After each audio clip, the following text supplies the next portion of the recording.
नमस्कार, स्वस्थ प्रदेश में आपका स्वागत है। मैं हूं अजय। आज मन का शनिवार है और आज हम बात करेंगे मन के विकार की। स्वस्थ प्रदेश में आज हम बात बच्चों की मानसिक बीमारी ऑटिज्म की करेंगे। बच्चे ईश्वर का वरदान होते हैं और बच्चों के विकास के दौरान उनकी आदतों पर खास ध्यान देने की ज़रूरत होती है, क्योंकि कई ऐसे विकास में दिक्कतें भी पैदा होती हैं जो मन से जुड़ी होती हैं, दिमाग से जुड़ी होती हैं। बच्चों में होने वाले बदलाव को इसके लिए ज़रूरी होता है कि बहुत ही गौर से देखा जाए, समझा जाए कि क्या सब कुछ ठीक ठाक विकास हो रहा है कि नहीं। इस दौरान बच्चों में कुछ ऐसे लक्षण कई बार दिखाई देते हैं उनके व्यवहार में जो सामान्य नहीं भी हो सकता है, तो उसे नज़रअंदाज नहीं करें, क्योंकि ये हो सकता है कि ऑटिज्म हो। तो ऑटिज्म क्या है, किस तरह का ये मनोरोग है, किस तरह से ये डेवलपमेंटल डिसऑर्डर बच्चों में ये पैदा होता है, इसके तमाम पहलुओं के बारे में हम समझेंगे, क्योंकि मेरे साथ बेहद ही ख़ास मेहमान जुड़ी हुए हैं ऑटिज्म पर बात करने के लिए। न्यूरोलॉजिस्ट डॉक्टर शेफाली गुलाटी एम्स से हमारे पास हैं। बहुत बहुत स्वागत है डॉक्टर आपका हमारे साथ इस प्रोग्राम में। हम हर पहलू पर जानेंगे, लेकिन पहले देखिए ये रिपोर्ट।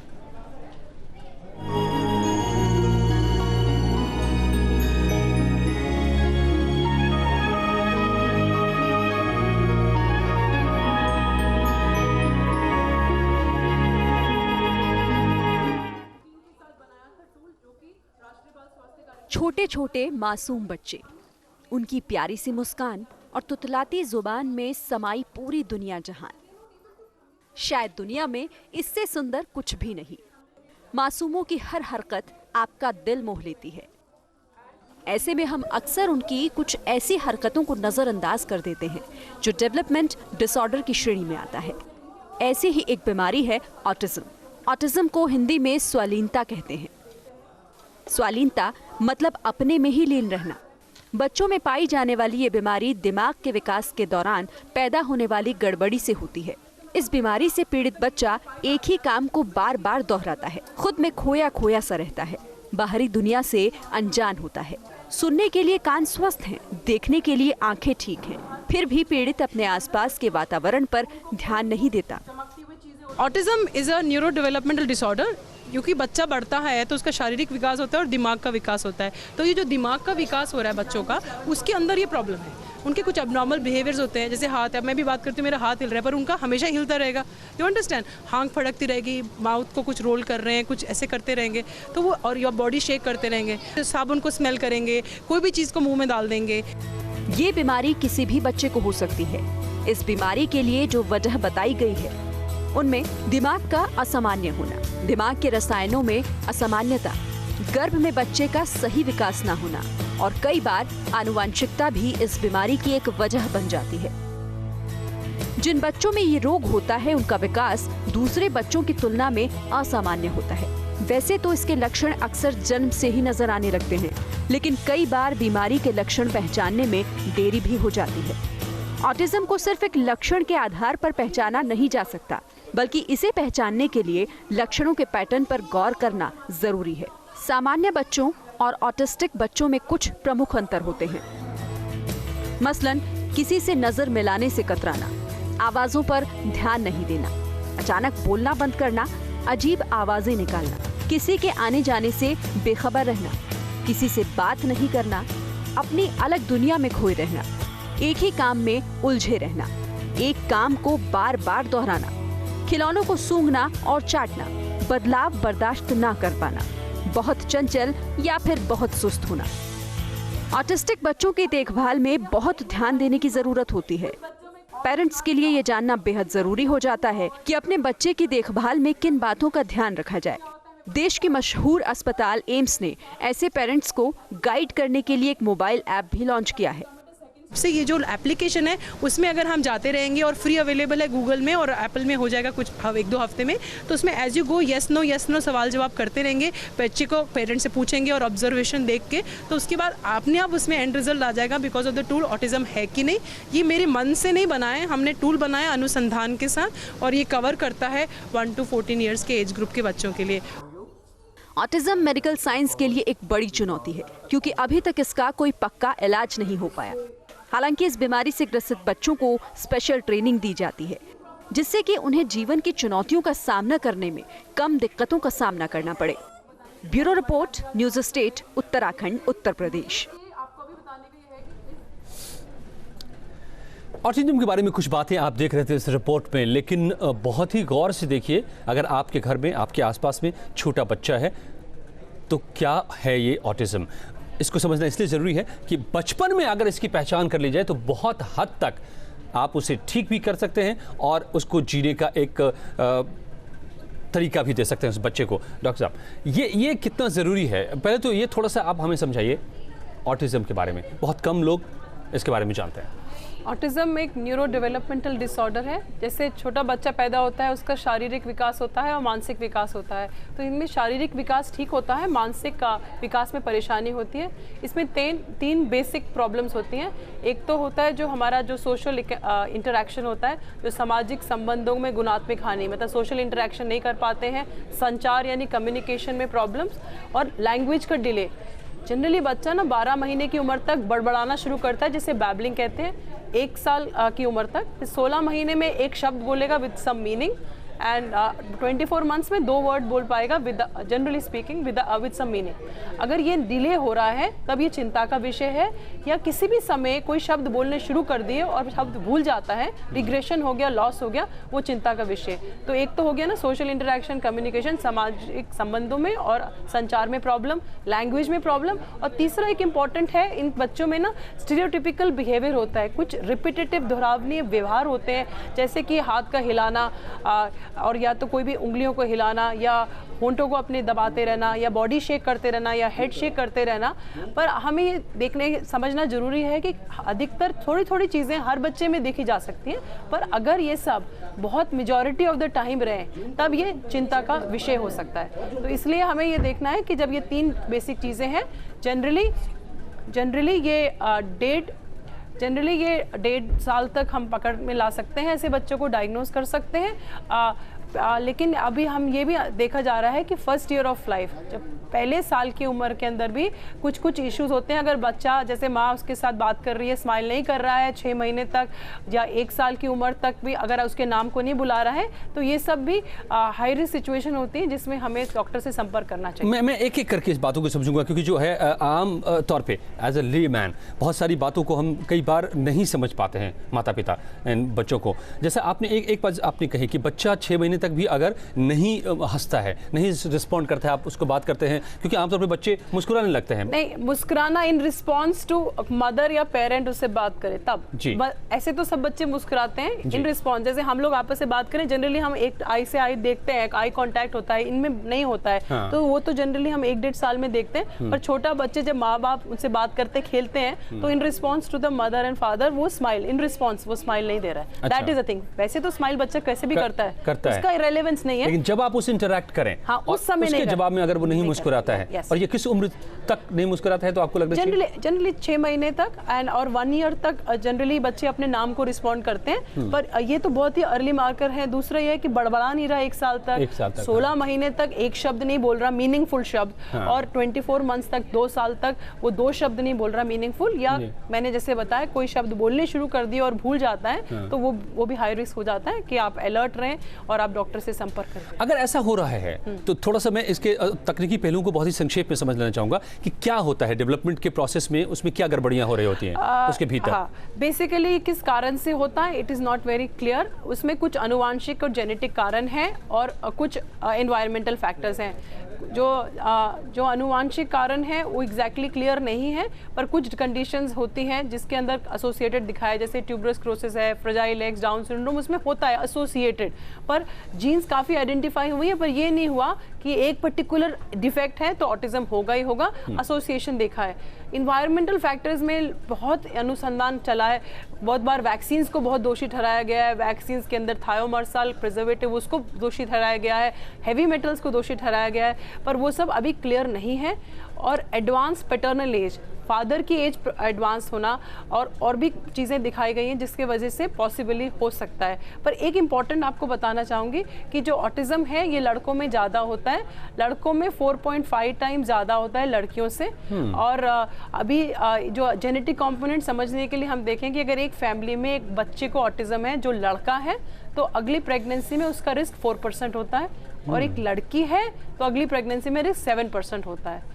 लेकिन अगर 2 बच्चे हैं फैमिली में जिनको ऑटिज्म है तो अगली प्रेगनेंसी में वो रिस्क 25 से 30% हो जाता है। और एक और इंटरेस्टिंग चीज़ ये है कि अगर हमारी जो बच्चों की फैमिली में ऑटिज्म किसी को नहीं है, पर 5 से 10% की फैमिलीज में व्यवहारिक प्रॉब्लम्स हो सकती हैं पेरेंट्स में या और किसी रिलेटिव्स में। तो इट इज़ वेरी कॉम्प्लेक्स, अभी भी एक एनिग्मा है, क्लियर नहीं है, यू नो, इसमें 2 + 2 = 4 नहीं है, it is not very clear but it's very complex. मैं एक देख रहा हूँ कि हाल में ही बहुत कुछ इस पे आप लोग काम कर रही हैं लगातार एम्स में, और आप खुद, जैसा कि मैं आपको बता दूं कि डॉक्टर शेफाली गुलाटी जो हमारे साथ बैठी हुई हैं, ये यहाँ पर चीफ हैं चाइल्ड न्यूरोलॉजी डिवीज़न की और डिपार्टमेंट ऑफ पीडियाट्रिक्स और Indian institute of medical sciences, जो प्रोफेसर शेफाली गुलाटी। मैं एक मैम बुक देख रहा हूँ जो आप लोगों ने लॉन्च किया है अवेयरनेस के लिए। इसमें जो ऑटिज़म लिखा हुआ है ये उल्टा है, अगर मैं इसको दिखा सकूँ आपको तो। अब ये जो लिखा हुआ है ये उल्टा लिखा हुआ है, ऐसा क्यों? आप उसके नीचे पढ़िए, आप उसको नीचे पढ़िए, उसके नीचे लिखा है seeing the world from a different angle, दुनिया को देखने का अलग दृष्टिकोण। तो उसके लिए ये है कि ये बच्चे भिन्न हैं, हमें उनको उनकी नज़रियों से समझना है। जैसे मैंने बताया, इनमें ये अब नॉर्मल, ये हम जो किताब की बता रहे हैं, ये 2 हमने किताबें परसों लॉन्च की थी जो हमने ऑटिज्म अवेयरनेस प्रोग्राम एम्स में किया था। इशू ये है कि ये बच्चे भिन्न हैं, हमारी 5 उंगलियां बराबर नहीं होती, डिफरेंट होती हैं। तो ये जो बच्चे भिन्न हैं, इनको हमें उनके एंगल से देखना है। अब मैंने बताया कोई बच्चे ये हाथ हिला ही जाते हैं। टीटू मुखोपाध्याय एक बच्चा है ऑटिस्टिक, इंडिया का, इंडियन लड़का है, वो बड़े हुए हैं, अभी वो किताब लिख रहे हैं, पोएम्स की किताब। वो कहते हैं कि मैं हाथ इसलिए हिलाता रहता हूँ क्योंकि जब मैं हाथ हिलाता हूँ तब मुझे वो हाथ होने की एहसास होता है।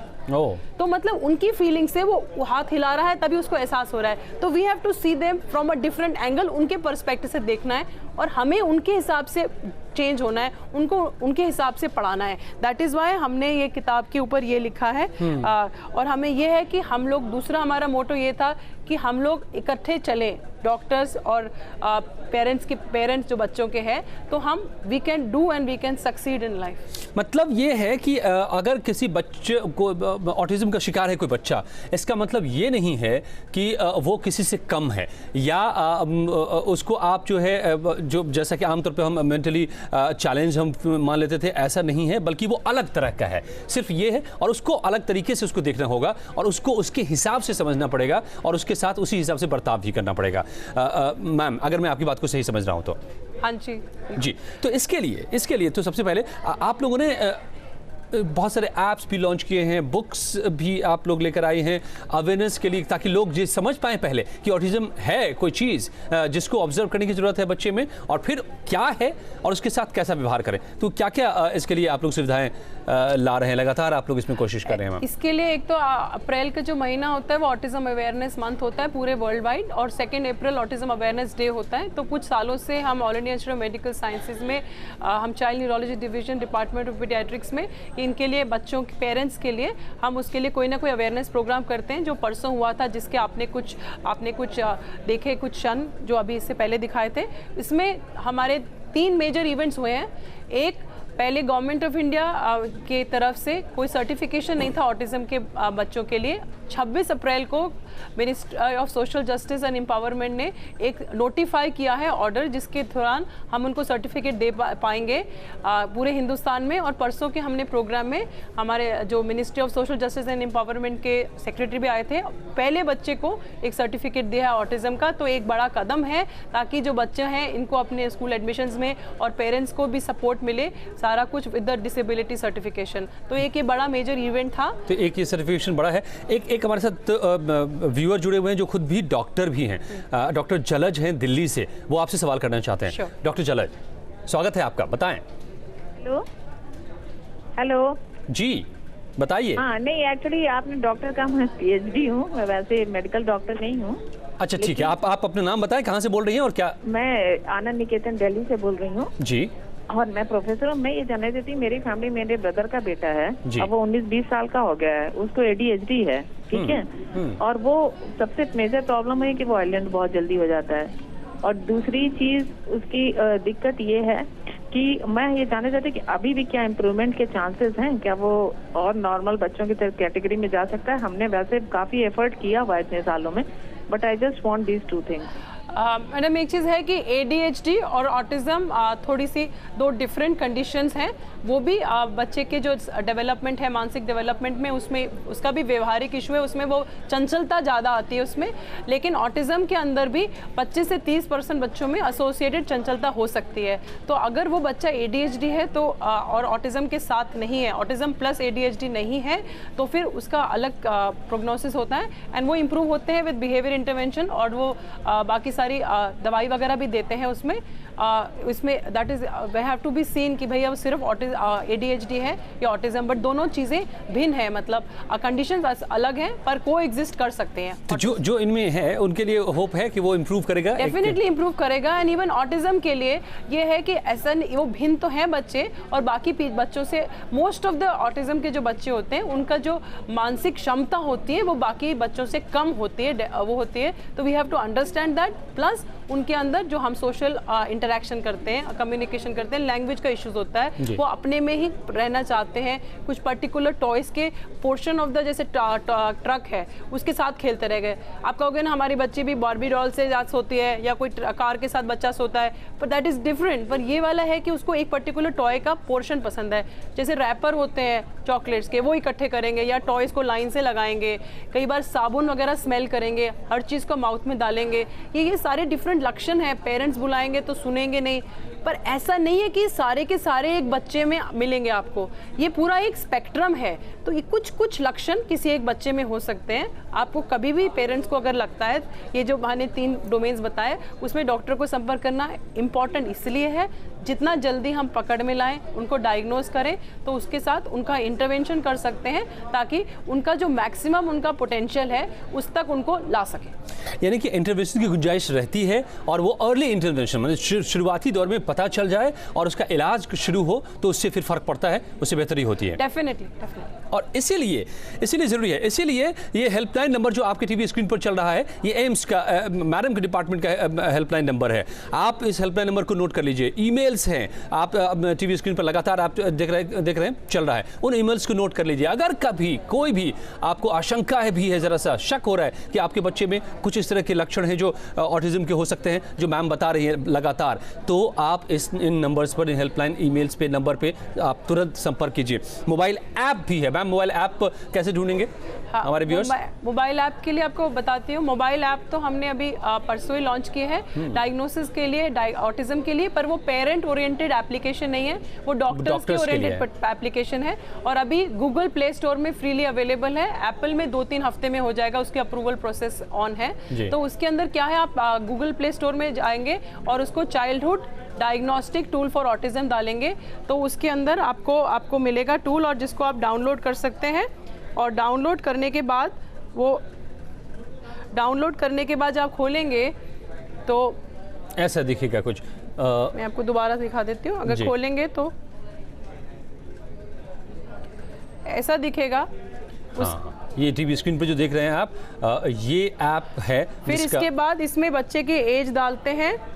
उसके बाद बहुत सारे सवाल आते जाएंगे, 15-16 सवाल आते जाएंगे, जो डॉक्टर बच्चे को देख के और बच्चे के पेरेंट्स से हिस्ट्री पूछ के यस नो करते जाएंगे। इसमें 15-16 सवाल हैं। उसके एंड में अपने आप आ जाएगा कि ऑटिज्म है कि ऑटिज्म नहीं है। अभी ये जूम किया हुआ है तभी मैं आपको दिखा देती हूँ। 2 किताबें भी हमने लॉन्च किए हैं परसों, जो ऑटिज्म के बारे में है। इसमें सारे पेरेंट्स को जो भी हो, सारे एस्पेक्ट्स जो ऑटिज्म के हो सकते हैं उसके ऊपर पोस्टर्स बना के किया है, और इसके अंदर सारे हिंदी और इंग्लिश दोनों में है, और इसमें टेक्स्ट में है सारे एस्पेक्ट्स जो भी है पेरेंट्स के। और पिछले साल जो हमने पब्लिक हेल्थ लेक्चर किया था और पेरेंट्स ने जो सवाल पूछे थे, हमने उसके जवाब भी दिए हैं। और एक आपको वेबसाइट भी आपको आ रही होगी स्क्रीन में, जिसको कहते हैं m.pedsneuro.aims.org, m.pedneuro.aims.org। उस अगर मोबाइल से जाएंगे तो m टाइप करेंगे, और लैपटॉप से जाएंगे तो www टाइप करेंगे pedneuro.aims.org।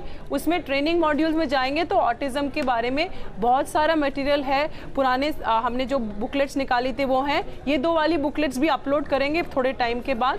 और कोई भी इशू है तो आप हेल्पलाइन या ईमेल से हमें संपर्क कर सकते हैं। तो बहुत ही ज़रूरी है। देखिए, बातचीत करते करते हमारा निकल गया वक्त, लेकिन इसमें जो ये बातें आई हैं और ख़ास करके जो आपके पास हेल्पलाइन नंबर्स आ गए हैं, तो जो लक्षण हैं, 2 बातें ये ज़रूरी है समझना कि लक्षणों पर गौर करना, और ज़रा से भी आपको लगे कि ये लक्षण मौजूद है आपके बच्चे में तो तुरंत संपर्क करना इन हेल्पलाइन नंबर्स के जरिए, ताकि जल्दी से जल्दी पहचान हो सके वाकई क्या ये ऑटिज्म है, और फिर डॉक्टर इंटरवेंशन करके उसको ठीक कर पाएं या फिर उसको बेहतर बना पाएं, ज़िंदगी जीने के लायक बना पाएं, और आपको उनके बारे में समझा पाएं कि आप उनके साथ अपने बच्चे के साथ कैसा बर्ताव करें ताकि वो एक सामान्य ज़िंदगी बिता सकें। एक चीज़ बहुत इंपॉर्टेंट है जानने के लिए कि ये एक तो ये डेथ सेंटेंस नहीं है अगर पेरेंट्स को लोग ऑटिज्म बोल दिया है। हर चीज़ का आगे उसके बच्चे में परेशानियां हैं, पर उसके आगे हर चीज़ के लिए उसके आपको सोल्यूशन मिलेगा एंड वो बच्चा अपने कैपेबल बनाने की कोशिश करेंगे। सेकंड, ये बच्चा आउटग्रो नहीं करेगा ऑटिज्म, क्योंकि कई बार लोग कहते हैं कि नहीं बच्चा बड़ा होगा तो उसका व्यवहार में इंप्रूवमेंट होगा।